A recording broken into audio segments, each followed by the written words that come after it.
All right, today we're going to look at the 13 colonies. Now we're going to look at this in how the colonies distinctly separated themselves.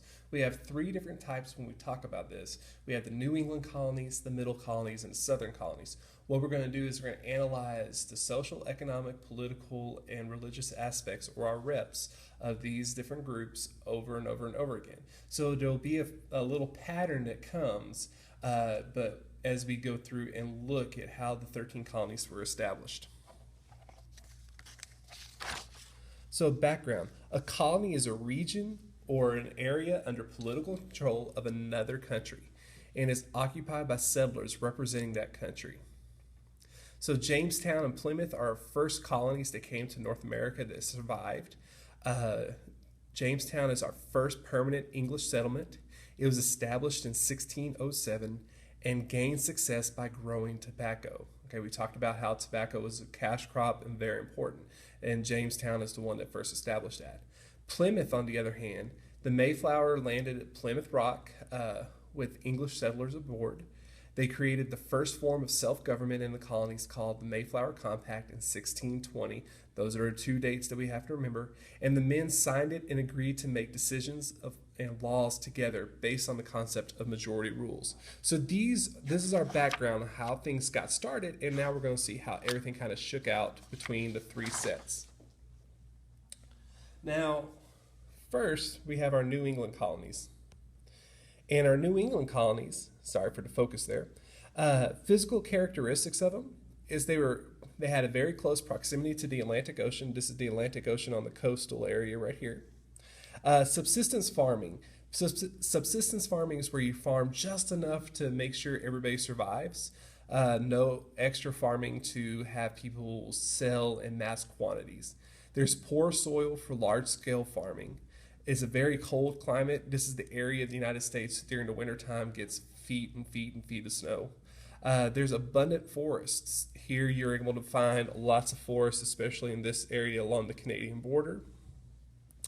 And natural harbors around Boston and Portland, Maine, to be able to go through there and have large ships stop. Now, economically, they're looking for raw materials like the trees for logging and shipbuilding and fishing. There's lots of good fishing over here, lobster and crabs especially.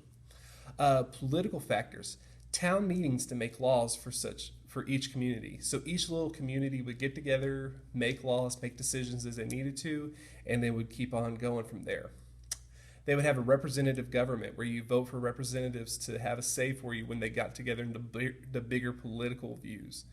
Socially, they're going to be small coastal towns. Boston is the only large city, so essentially everybody is in a small community of maybe a couple hundred people tops.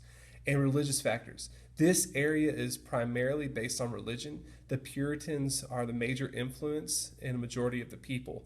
Again, we had some groups that broke away from the Puritan way here in this portion, especially in Massachusetts, and began Connecticut, Rhode Island, and other colonies later on. The next group of colonies that we have are the Middle colonies. And don't ask me what this box is, I have no clue. But the Middle colonies, they had physical characteristics as well. Very rich soil. This is called the breadbasket of our colonies.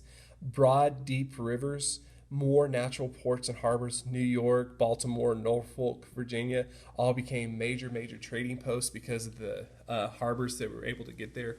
River valleys where there's nothing but greenery around because the rivers come through there. A mild winter. Again, it's very cool.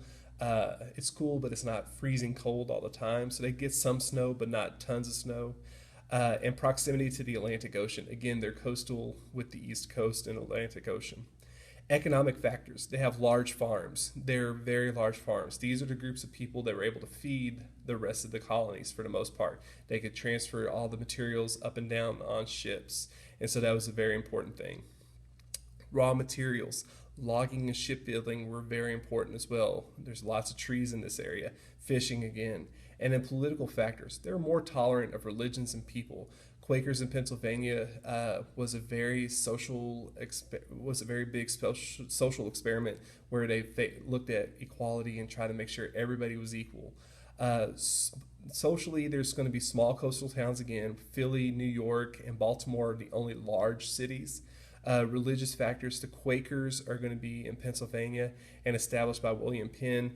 And I have the primary Catholic colony established in Maryland. It's because they border so much of this area that I kind of tossed it in here with both sections. Sometimes that Maryland shows up in the middle colonies, sometimes it shows up in the southern colonies.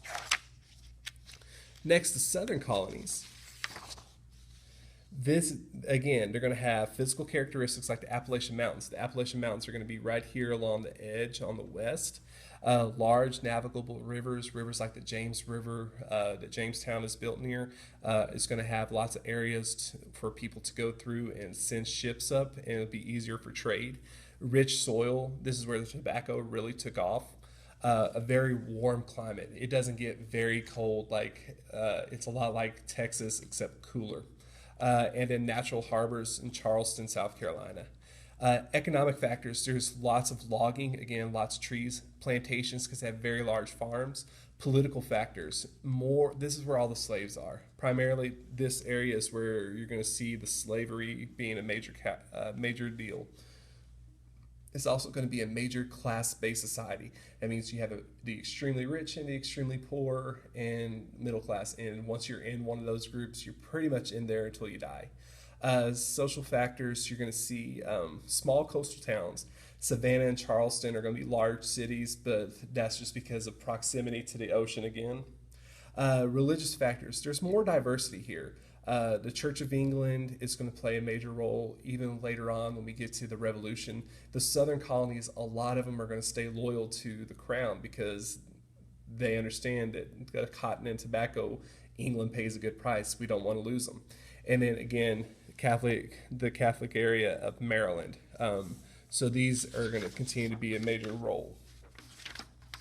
The main economic differences is New England, you're going to see shipbuilding and manufacturing primarily. Middle colonies, you're going to see agriculture and cattle producing. In southern colonies, you're going to see agriculture, which is cash crops like cotton, tobacco, indigo. So you're going to see, especially when you compare these two areas, New England to middle and southern colonies, you're going to see the agrarian versus the manufacturing. So it's going to be very big clashes of interest as people go through there. Also, population density. New England and middle colonies' access to waterways like ports and rivers resulted in higher population densities in large urban areas. Basically, a boat could pull up, drop off a whole lot of people, so the cities grew that way. While in the southern colonies, they were primarily farms. They had an abundant amount of fertile soil that resulted in agricultural economy, plantation systems, and low population density. Basically, everybody stuck together in one spot, and it was hard to break into this society. So these are our notes on the 13 colonies. Make sure we get everything. I know it's a long one, and I apologize.